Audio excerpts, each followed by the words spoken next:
Good afternoon. My topic for this grand rounds is delayed graft function after kidney transplantation trends and outcomes. These are the learning objectives of this presentation.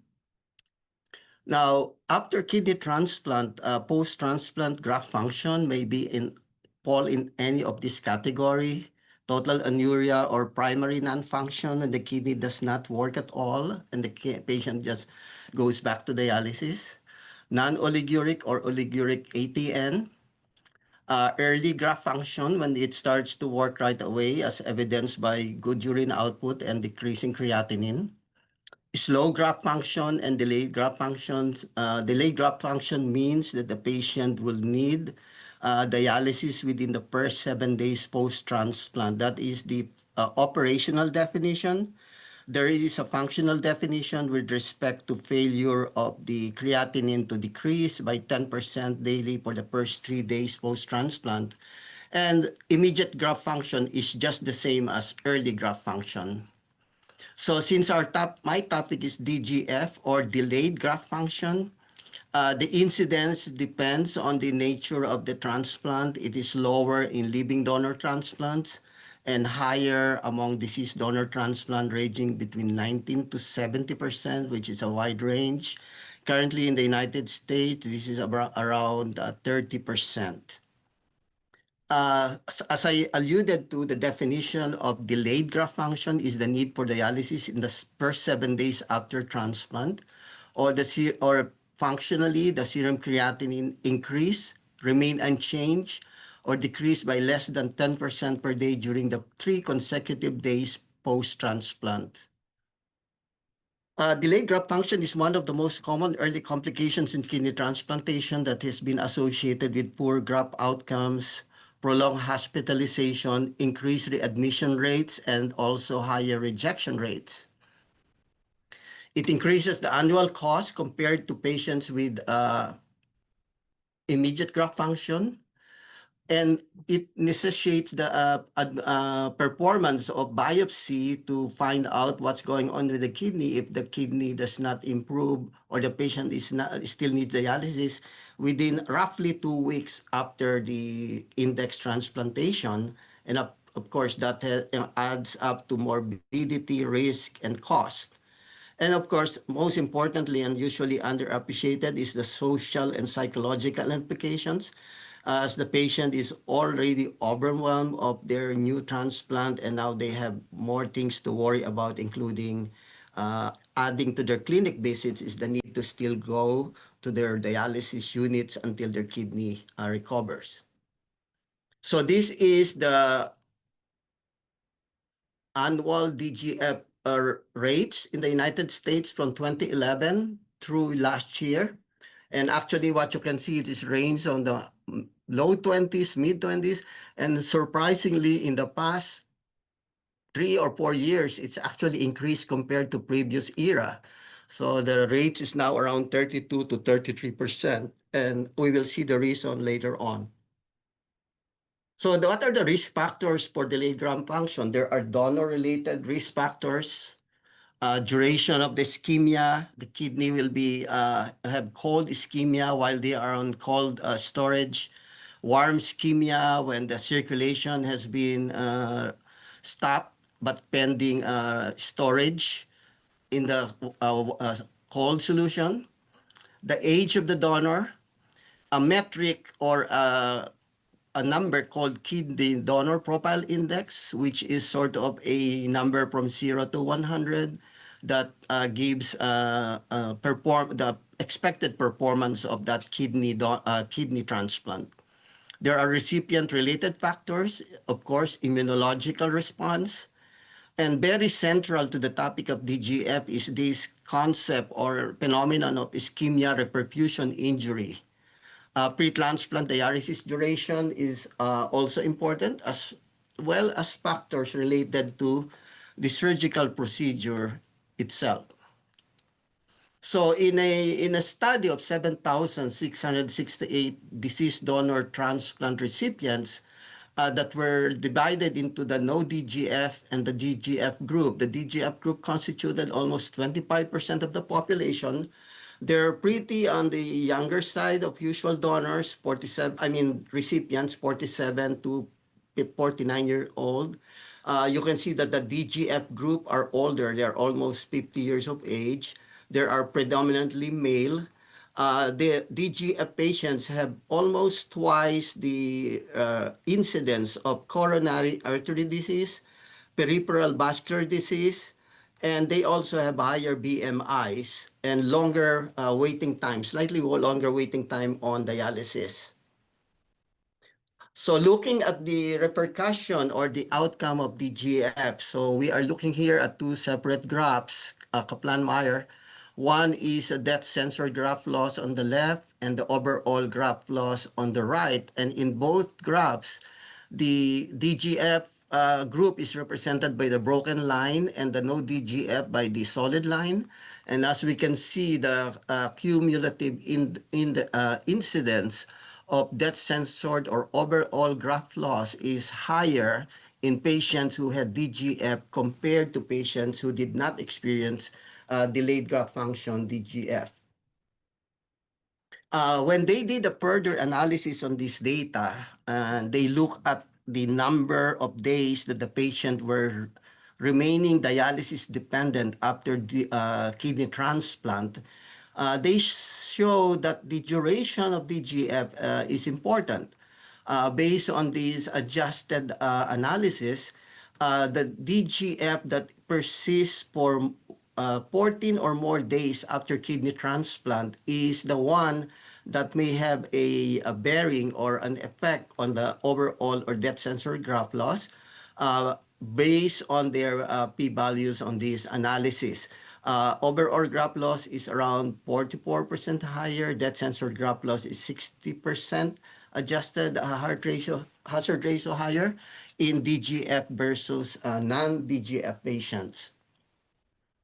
On the other hand, the risk of acute rejection is also increased, but somehow the risk is present even if the DGF is just more than 7 days or more than 1 week. So for overall and death censored graft loss, the risk is for those who experience DGF more than 14 days, but for acute rejection, DGF of more than 7 days is important in terms of association. Of course, there are biomarkers of DGF. There are urinary, systemic, and transcriptomics and metabolomics. I'm mentioning them, but this is an entirely big topic on itself, so I'm not going to go deeper into these biomarkers. Now, this is a schematic representation of the complex interplay of events leading to delayed graft function. Of course, the central event is hypoxia or ischemic damage to the kidney. But also important is the reinstitution or blood flow after the kidney has been placed on hypothermic cold storage or preservation. Somehow the hypoxia plus the reinstitution of blood flow or reperfusion injury will play a role in the causation of AKI with ATN. So basically, this is what DGF is a kidney transplant with AKI, ATN. Although, and you see the broken arrow from the box showing acute rejection, it's most people think that DGF and acute rejection are one and the same. That is not true. Pathologically, physiologically, the DGF is the equivalent of an ATN and AKI, but acute rejection may be caused or may be a factor, or DGF may be a factor to increase the susceptibility to have an acute rejection, but usually acute rejection is not necessarily DGF itself. So these are the mechanisms involved of kidney injury that leads to DGF. During procurement, the old term that we used was harvesting, but now they want us to use procurement.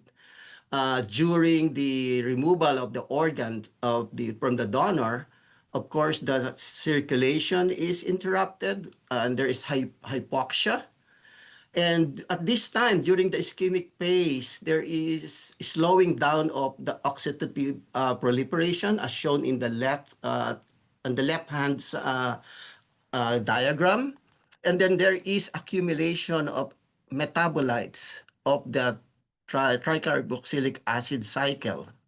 So now, when the organ is now connected to the recipient and the blood flow or perfusion resumes, the accumulated succinate at complex 1 of the electron transport chain can be oxidized by reverse electron transport, and replenishment of the substrate of the TCA cycle leads to a redox state.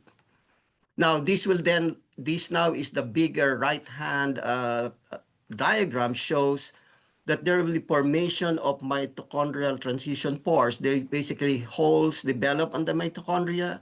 The DNA will leak to the cytosol, and then it will induce gas sting inflammatory, which is a stimulus for the NKF factor beta in the nucleus to be transcribed, ending up in the production of inflammatory cytokines like TNF-alpha and IL-6.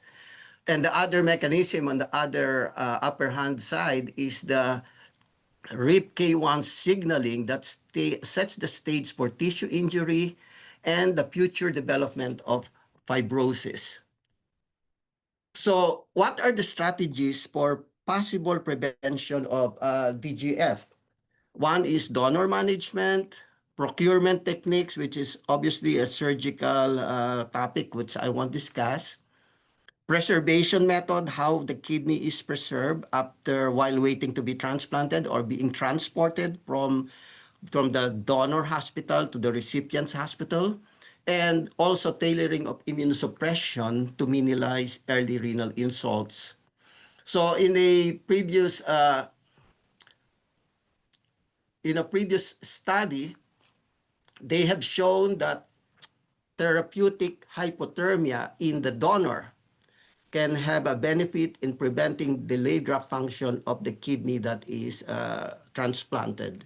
So in this study, brain-dead kidney donors were divided into the hypothermia group, and the other is the normothermia group. In terms of maintaining body temperature, for the hypothermia group to 34 to 35 degrees centigrade, and the normothermia group to 36.5 to 37.5, they use forced air systems or passive cooling devices. And they showed that the DGF rate for the hypothermia group was 28.2%, and higher by 11% on the DGF group, which was 39.2%. So during interim analysis, because of the obvious overwhelming efficacy of the hypothermia group, on the hypothermia group, the study was terminated. This study is old, more than 10 years ago, but it's just showing the proof of concept on the hypothermia. Now, after hypothermia, the other, that is on the donor side, after the kidney has been harvested or removed, it can be machine perfused, put on a machine so that it can maintain its viability until transplantation.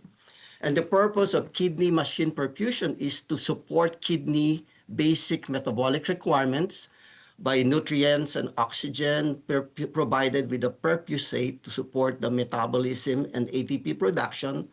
Because remember, one of the pathology is the ATP generation is stopped or slowed down in DGF. Elimination of toxic metabolites and free radicals, and preservation of the endothelial cell function. So, the left upper hand side is the very old machine perfusion, which is like a big oven. But now in the modern days, these are small machine perfusion, maybe the size of a fax machine, that are being used to preserve the organ's viability prior to transplantation. So this is an example of a modern machine perfusion that improves outcomes following kidney transplantation. So in a study that looks at comparing now machine perfusion or just cold storage. So I will show you a diagram differentiating the two. They divided patients coming from one donor. One kidney goes to cold storage, another kidney went to machine perfusion. So basically, on the left side is the cold storage. They flush out blood, and the kidney was immersed in a cold solution, and then wrapped in a plastic or something to protect it, and then immersed on ice. They have different kinds of solution. The most commonly used solution is the University of Wisconsin solution, which has certain components that improve cell viability. On the other hand, on the right side is the machine perfusion, wherein the kidney is cannulated and they are able to pump in, the perfusate. They can give oxygenation and they can maintain cooling. So they compare the outcome of this old method of just cold storage versus machine perfusion. The donor characteristics are here. Most of them overwhelmingly are brain dead rather than dead by cardiocirculatory criteria. Most of them are standard criteria donors. The age were almost the same. The PRA are the same, even the induction. And the cold ischemia time were the same at 15 hours each. So the blue bar is showing the outcome pertaining to the machine perfusion group, and the orange bar is showing the cold storage group. And when you can see that in all of the first four parameters except hospital stay, the machine perfusion group has a lower DGF rate, operational, meaning needing dialysis, functional in terms of creatinine decline, lower primary non-function rate, and duration of DGF was also lower. So it shows that the machine perfusion has an advantage over cold storage of the kidney.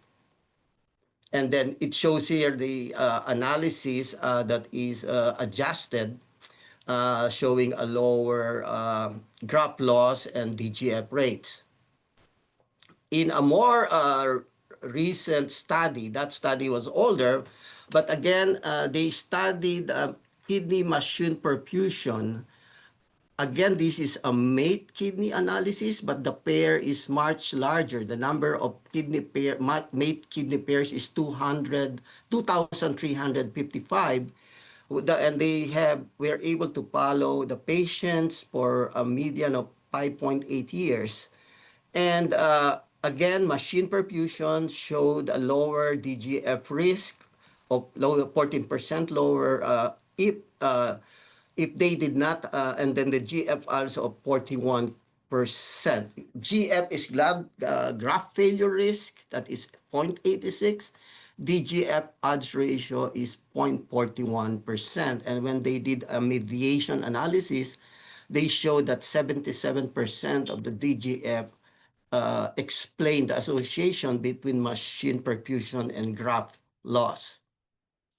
So this is the same mate kidney analysis showing the Kaplan-Meier overall graft and death-censored graft survival, which is again better in the machine perfusion group.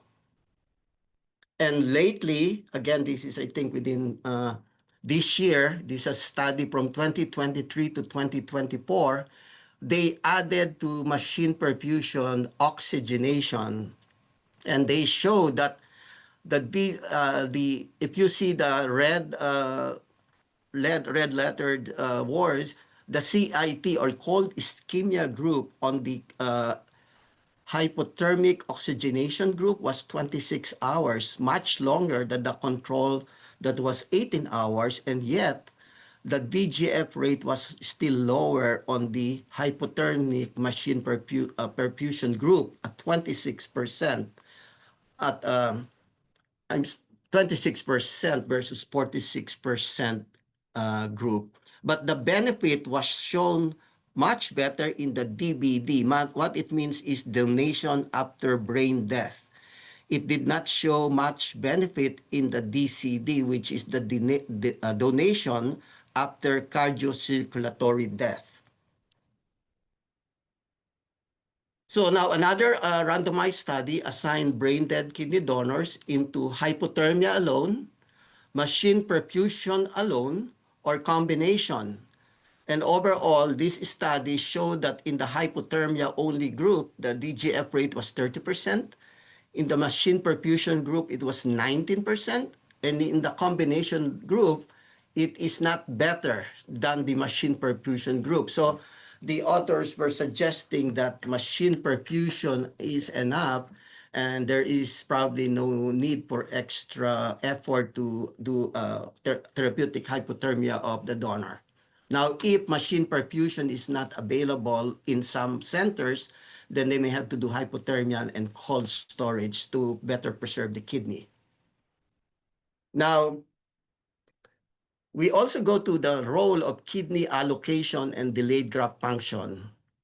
So this has been the model of how kidneys are allocated. So the entire United States is divided into 11 UNOS region. As an example, we in Florida are in Region 3 together with Alabama, Arkansas, and the other states listed.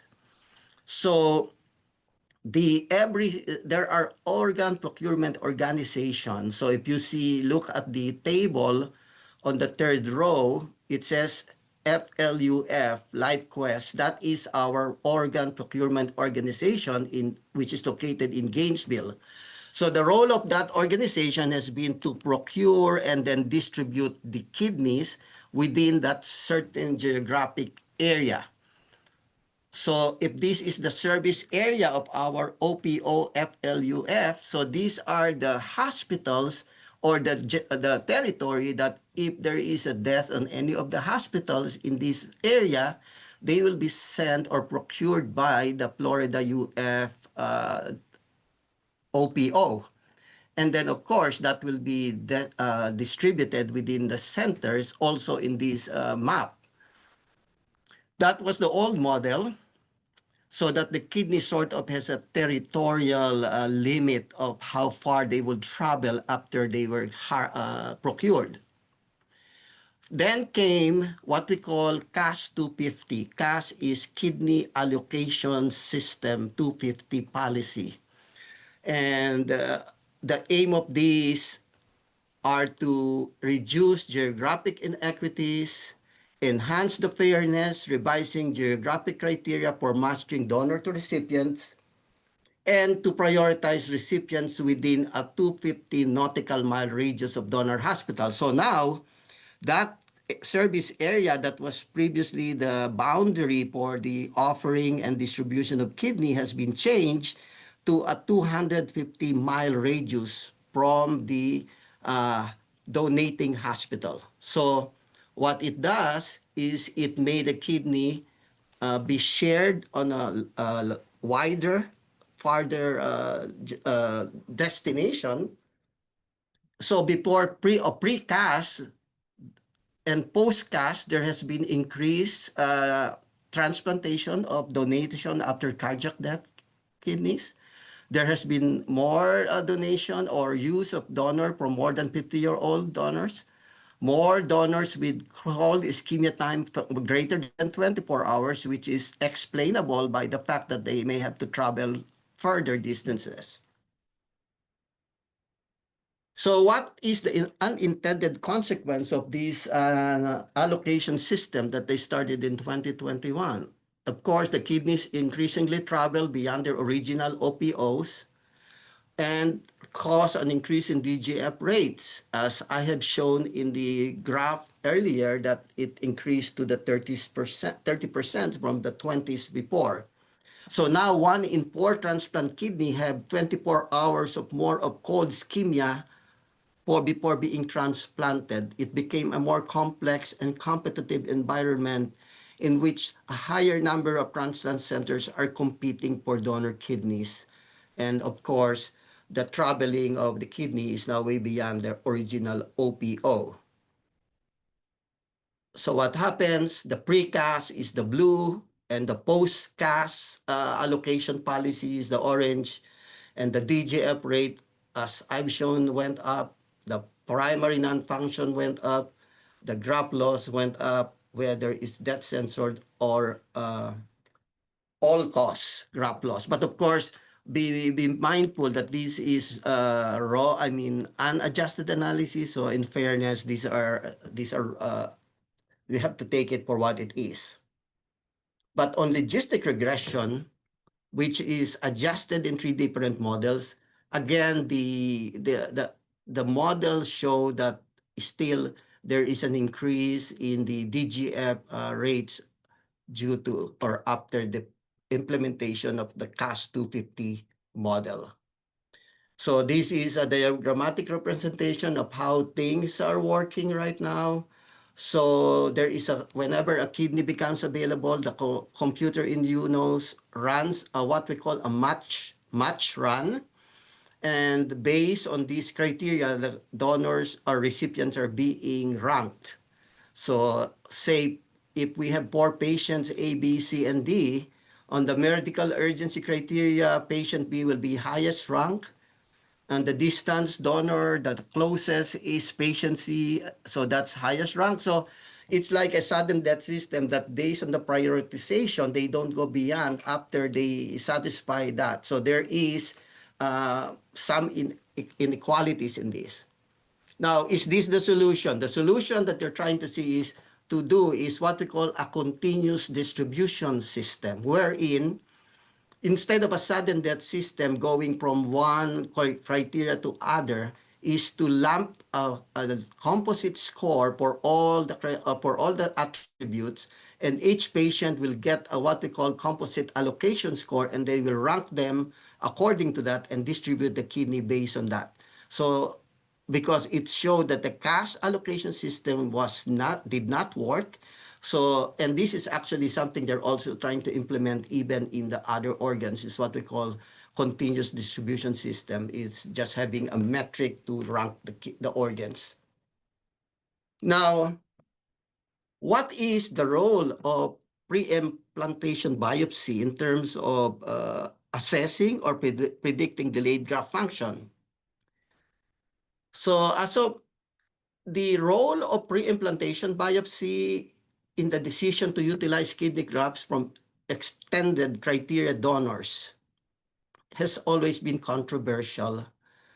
Of course, the aim is to provide an accurate histological assessment to know the state of the organ. However, the real correlation between histologic lesions in the different compartments of the kidney and graft outcomes is not fully understood. And the downside to this is having knowledge of some historical features may lead some selection bias that transplant centers may discard otherwise acceptable organs if they base it on the KDPI or other criteria. However, there are selective clinical circumstances that truly a pre-implantation biopsy might be needed, say patients with diabetic donors with proteinuria, and you just want to know the extent of if there's a diabetic nephropathy. Donors with DIC, you want to know if there is diffuse renal microvascular thrombosis. And patients with severe acute kidney injury to assess if they have cortical necrosis that is extensive. Now, the main reason for the lack of consensus on the use of pre-implantation biopsy in the to utilize for gift transplant from ECD donors is difficulty in the standardization, question between wedge versus needle core biopsy, differences in outcome, and varying pathologist expertise. And this is a very important topic, but because not all centers have available on-call 24/7 transrenal pathologist, and if it's another on-call person who might not be familiar with that and just giving their readings, the reading might differ. So the European Society for Organ Transplantation convened a group, and they came up with a consensus on the histopathological analysis of pre-implantation biopsy of kidney donors. So they graded their quality of evidence, ABC, strength of recommendation, So in their assessment, a needle core and wedge biopsy are both suitable with a B level evidence and a strong strength of recommendation. However, a frozen section is considered inferior to paraffin embedded section, and the experience of the renal pathologist is superior to non-experienced pathologists, and actually this got the highest quality of evidence grade of A with the strongest recommendation of 1. Similarly, the what pathologic criteria is did they think was more predictive of DGF? Surprisingly, it's really glomerulosclerosis. In our usually in nephrology practice, before we decide on aggressive treatment, we look at the IFTA. But in terms of the pathology pre-transplant implantation, you see the first and the last row is more in favor of glomerulosclerosis, especially that the degree of GS in the bottom, ECD is associated with graft survival with a moderate evidence and strong recommendation. Another strong recommendation is digital pathology is comparable with light microscopy, and that additional staining is superior to the mere use of H&E alone. So another metric that I was discussing, so aside from pathology, are the clinical information that can be used somehow to have an idea on the potential outcome of the kidney? It's what we call KDPI, or Kidney Donor Performance Index. So a KDPI is a mathematical system that is used to classify deceased donors to help improve kidney allocation efficiency. It's a numerical measure of the overall kidney quality in deceased donor. So the algorithm, the app will generate a score of 0 to 100%, which summarizes the risk of graft failure and calculated now with 8 variables. So you can actually look at you just can type on and Google KDPI calculator, and the table on the left will appear. And so if there is a prospective deceased donor, the hospital will enter information, their age, height, weight, yes or no for history of hypertension, diabetes, cause of death, and there is a drop-down choices, and the terminal serum creatinine, as well as if they are donation after cardiac death or they are brain dead. And on the right side are the bar graphs that are showing the expected or estimated half-life of the kidney. How I explain half-life to the patients in the clinic is, if we transplant 100 kidneys today, 50 will work, 12.5 years for living donors. For KDPI 0-20%, 50 of 100 will work 11.4 years and down the line. So you can see that the higher the KDPI, the lower is the expected half-life of the kidney. So that nowadays, there is such a thing as a dichotomy between a KDPI more than 85% versus less than 85%. So all patients who are evaluated and listed for transplant are assumed to be listed for KDPI up to 85% only. And if a kidney becomes available that is within the 86 to 100% KDPI rating, there should be a specific waiver, not really a waiver, a specific form that the patient signed that they were aware and they are willing to accept this kind of kidneys. And actually, there are certain groups of recipients that may be able to accept this, because nowadays we're transplanting more and more elderly patients in their 70s. So, or people whose health might deteriorate fast in the next 1 or 2 years. So maybe it's better to have a operation sooner if they are more open to accept all kinds of kidneys. So, or people who are starting to lose their grafts, their accesses. So they're sort of in a desperate situation that they want to increase their chance. So they may sign also to accept a KDPI 86 to 100% kidney.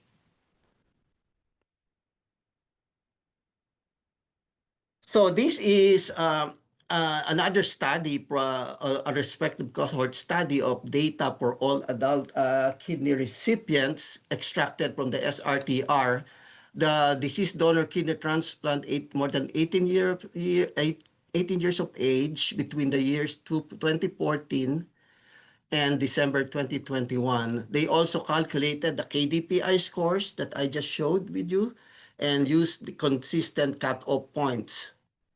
So they stratify the KDPI into less than 20%, 21 to 85, and more than 85%.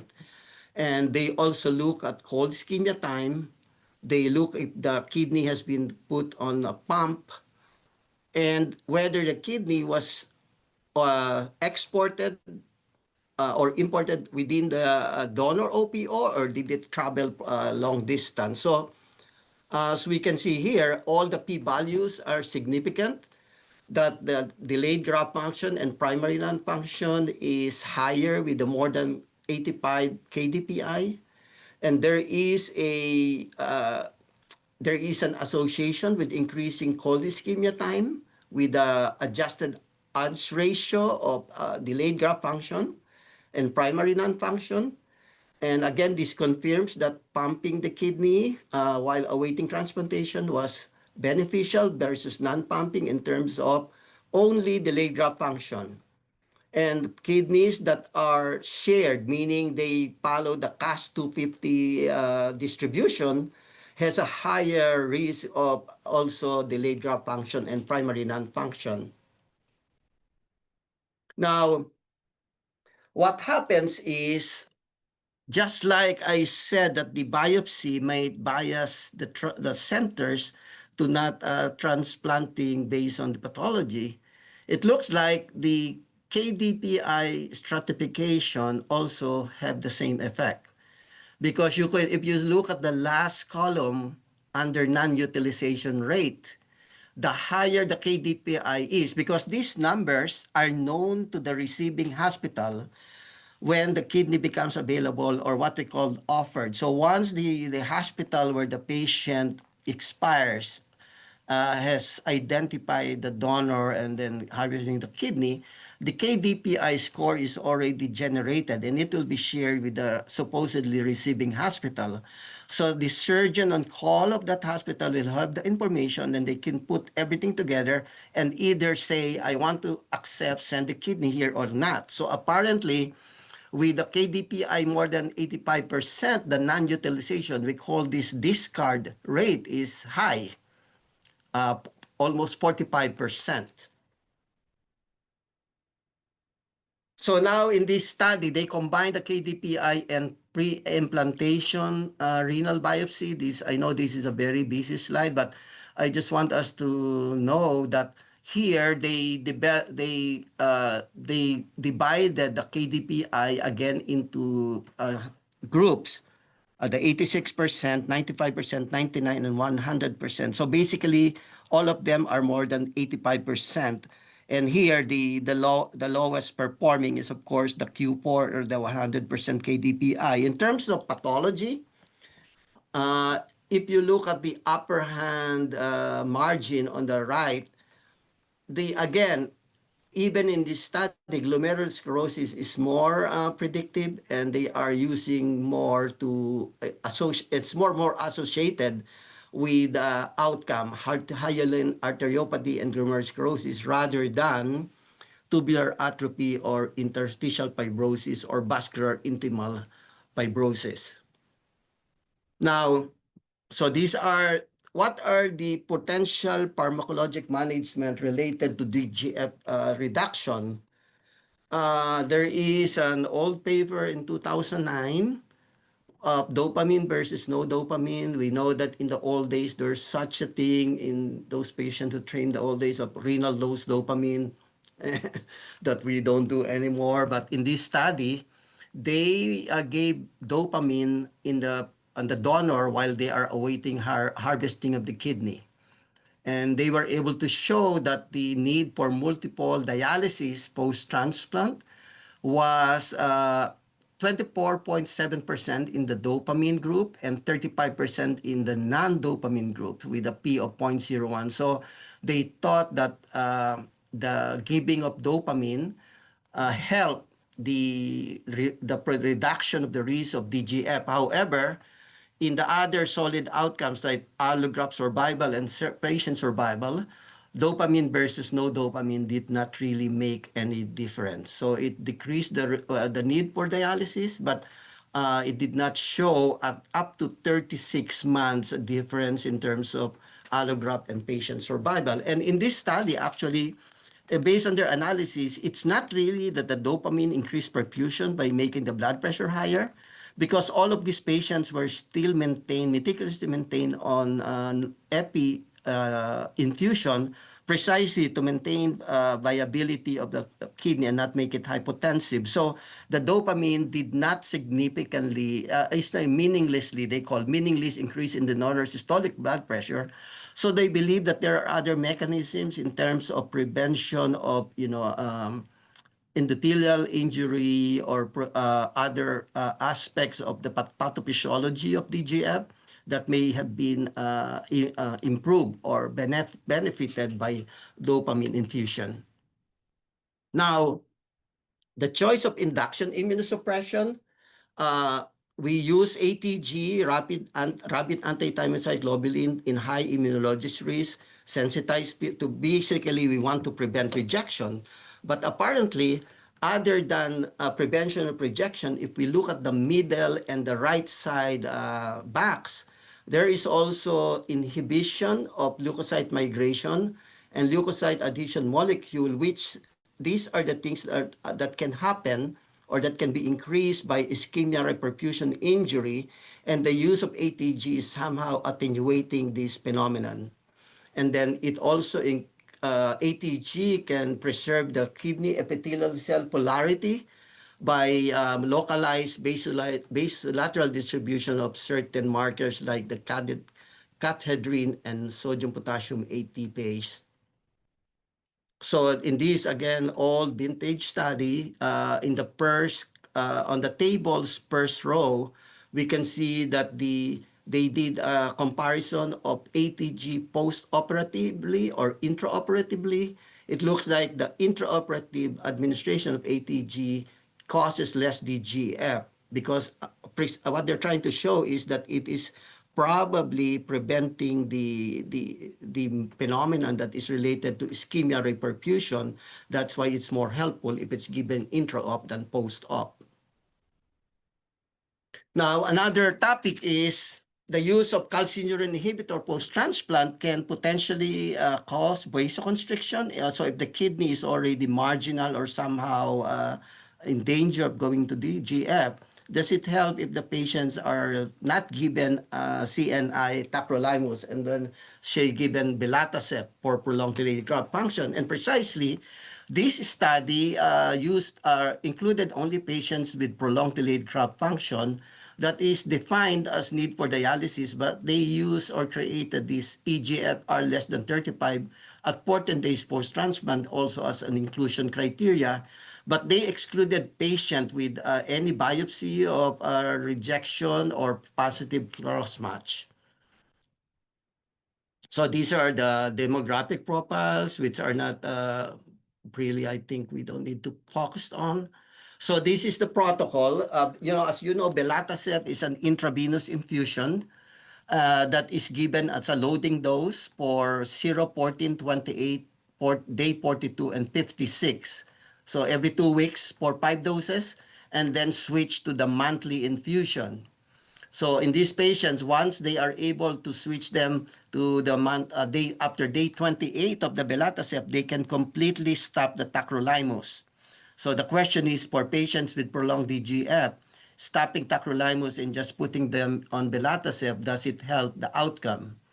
So at 1 year, they have shown that the mean eGFR of the belatacept conversion group, which started at 6 ml per minute in week 1, has improved in 1 year to 54.2 ml per minute. And as an information for all of you, nowadays, the median GFR for living donor transplanted kidney is 57.5 ml per minute at 1 year. And for deceased donor transplantation, the mean GFR is 53.7 ml per minute at 1 year. So by 1 year of transplant, patients are usually not CKD stage, usually around CKD stage 3, 3A. In this group, there was four of the patients developed rejection in the first year, but no further rejection after that. And there is a 100% patient survival, but there is one graft loss. That's why it's a 95% renal survival. Another thing is the choice of the fluids, because after transplant, the patient are supposed to be well hydrated. The fluids, they have a polycatheter, and their fluid loss is replaced on a 1-to-1 volume, at least in the first 24 hours. And in this pragmatic registry-based multi-center double-blind controlled trial, they evaluated the effect of using IV Plasmalite 148 versus zero point 0.9 saline in the first 48 hours after kidney transplantation. So this is an investigator in the initiated trial, double-blind, randomized. And they look at the incidence of delayed graft function, which is dialysis in the first days, and other early secondary outcomes as defined in this table. Basically, the trial, it was from 2018 to 2020 with 808 participants, 404 each for the balanced crystalloid and normal saline arms. And the DGF rate was 10% lower in the balanced crystalloid solution group. So the adjusted risk ratio for DGF was 0.74 for the balanced crystalloid group. And I think as a result of this, the American Society of Anesthesia has come up with a practice guideline that their recommended fluids for post-kidney transplant is actually a balanced crystalloid rather than saline, because of all the arguments about the chloride content, the risk of developing acidosis from the hyperchloremia, uh, among other factors. And so far, the safety analysis did not show serious adverse event, but they did not do any cost benefit analysis or in terms of supply chain analysis. Now, in conclusion, my aim was to identify the clinical trends of DGF after kidney transplantation. And on the right side, we have shown the trend that the DGF rate has been increasing. Discuss the risk factors after DGF, and we identified cold ischemia time, high KDPI, donor recipient, and surgical factors, although we did not really delve much on the surgical factor. So explain the outcomes of DGF after kidney transplantation. There is an increased risk of overall graft loss, death-censored graft loss, and acute rejection. Identify potential measures to prevent or manage DGF. Donor hypothermia if there is no organ perfusion, donor hypothermia and cold perfusion storage. Better yet, organ machine perfusion, and better yet, the modern hypothermic oxygenation machine. Question mark, donor dopamine, because it does not show any benefit on hard outcomes of patient and graft survival. And again, question mark, balance intravenous solution per 48 hours because of cost concern. Because honestly, even here, we're using 0.9% sodium chloride as our post-transplant solution. Now, having said that, I want to show that this is our metrics on the July SRTR data on our own local centers. Graft failure outcome, our hazard ratio for graft loss at 1 year is 0.53. So that's good, 47 less risk of graft loss. This is our DGF rate here in UF from 2011 to 2024. So you see the national DGF rates is, I said, around last year, 34.4. Our DGF rate last year was 5.2. So on all the years, we have always been lower than the national DGF rates, although in 4 years from 2011 to 2024, there are 4 years that the P was not significant, but numerically, oh no, I'm sorry, 2014, we have yeah, we have always generally have high, except in 2013, I think we have a higher DGF rates, but we are doing very well in terms of lower DGF rates in UF. And this is the analysis and the risk factors that may potentially explain this, that we are exploring right now in terms of our DGF rates. And thank you very much for your attention. Thank you very much, Dr. Santos. That was an excellent presentation, especially that at the end, you added a little bit of a local flavor to it. Thank you. For me, I had questions along the way, but you just answered as we were going through the presentation, especially with the newer methods for what is it called? To try to avoid the DGF. I don't know if in the audience, I don't see any cameras on except for our fellowship candidates. Is there any question for Dr. Santos about the presentation that he had? I just have a quick question. This was great. Has there been a study to look at how KDPI correlates with the pre-transplant biopsy? Yeah, there has been. I have not looked at them because that's like mixed results. Yes, but there are plenty actually. Okay, thank you. So meaning that it is objectively helpful, the KDPI, you think that it would correlate? Yes, it can. I think clinically it correlates, and actually some of the papers show that it's better than biopsy. But again, these are retrospective, so I usually I tried more of the as much as possible. Even old studies are randomized, and I just put some retrospective when there's no other reference. That's why I did not mention them because there's all over the place. Excellent, excellent. You know, your standards are too high for some of these studies, Dr. Santos. Mm-hmm. Yeah, especially for transplant. But that's why probably for the last 10 years, we were looking at these DGF rates and they are just, there's no comparison with the national levels. Thank you for all you do clinically and on the scholarly activity side. Thank you very much. Are there any questions for Dr. Santos?